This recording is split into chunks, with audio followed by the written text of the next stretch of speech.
Himalaya Quista Pro has superior protein whey, the healthy way to fitness. Rampur में आजम खान की हार, आजम खान के प्रत्याशी की हार के बाद अब ये चर्चा निकल पड़ी है कि क्या रामपुर से आजम खान की सियासत खत्म हो गई है।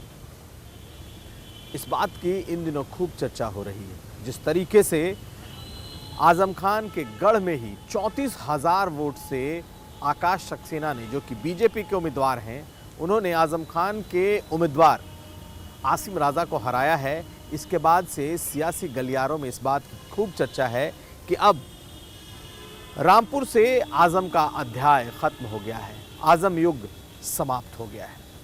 तो क्या सचमुच ये चर्चा जमीन पर सही है, जायज़ है?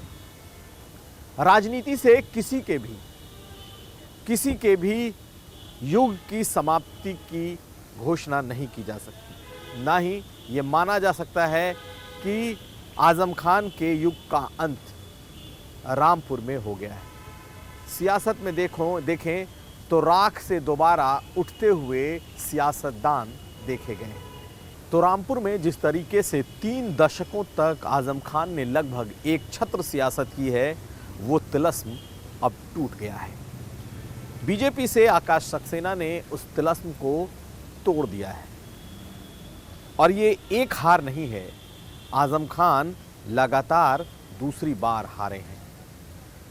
पार्लियामेंट का चुनाव बीजेपी ने जीता और पार्लियामेंट के चुनाव के बाद अब वो उपचुनाव भी बीजेपी ने जीत लिया, जिस पर खुद आजम खान जहां से विधायक थे।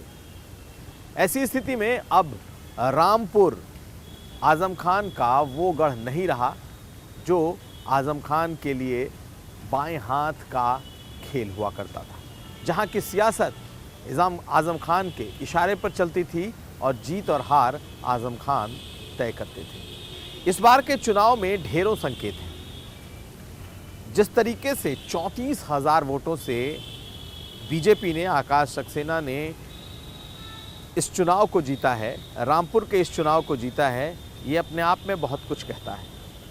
समाजवादी पार्टी और आजम खान ने तो साफ साफ इसे सरकार का चुनाव करार दिया। ये कहा कि प्रशासन ने चुनाव लड़ा है और बीजेपी से तो कोई चुनाव था ही नहीं, ये सीधे प्रशासन चुनाव लड़ रहा था। उनकी बात में कुछ हद तक सच्चाई हो सकती है, क्योंकि हमेशा से माना यह गया है कि उपचुनाव सरकार का चुनाव होता है। लेकिन जो जीत है वो इतनी बड़ी है, जो दिखाती है कि बीजेपी ने इस रामपुर में अपनी पैठ बड़ी बना ली है। 34,000 की लीड, और वो भी ऐसे जगह पर जहां 56-57 से लेकर 60% तक मुस्लिम मतदाता हैं। सियासत खत्म होने की बात बार बार उठ रही है।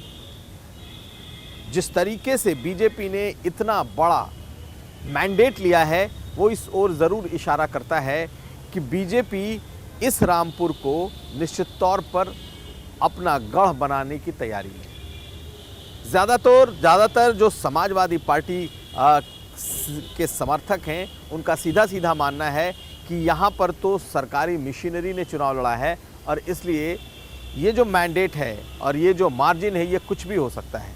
लेकिन अगर आप इसके तह में देखें तो आजम खान के खिलाफ भी एक बड़ी बगावत यहाँ हुई है। आजम खान के खिलाफ जो बगावत है वो सिर्फ उनके आसपास के नेताओं की नहीं है, बल्कि उस वोटर्स ग्रुप की भी है। वोटर्स के बीच की भी एक बड़ी तादाद है जिसने इस बार आजम खान को हराने में अपना जोर लगाया है।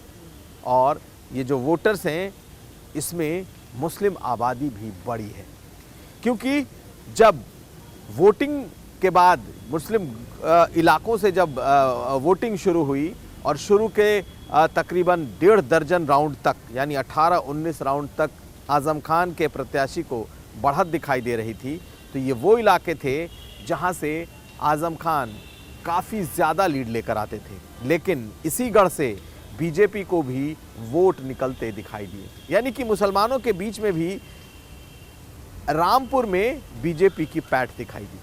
दरअसल पिछले कुछ दिनों से आजम खान का जो अपना तिलस्म है वो टूटा है।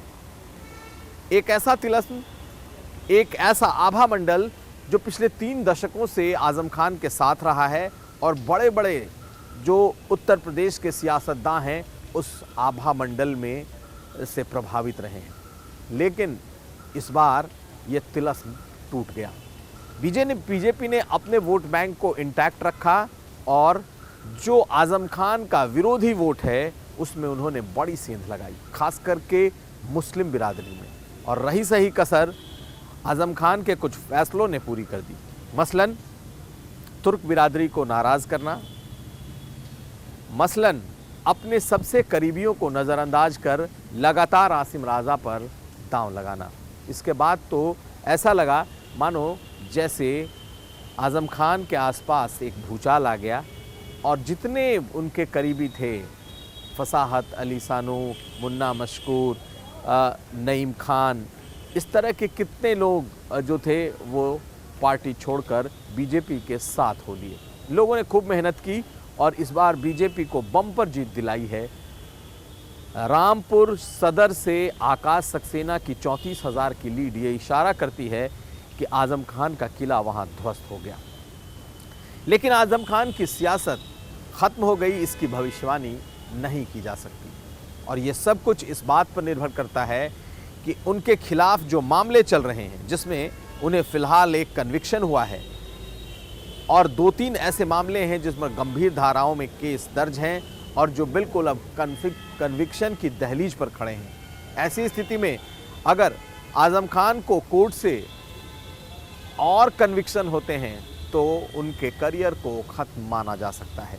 लेकिन अगर जिस तरीके से उन्हें सुप्रीम कोर्ट से पहले राहत मिली और अन्य मामलों में राहत मिलती है, इसे देखते हुए इस भविष्यवाणी को फिलहाल यहीं पर रोकना होगा। कुमार अभिषेक, यूपी तक।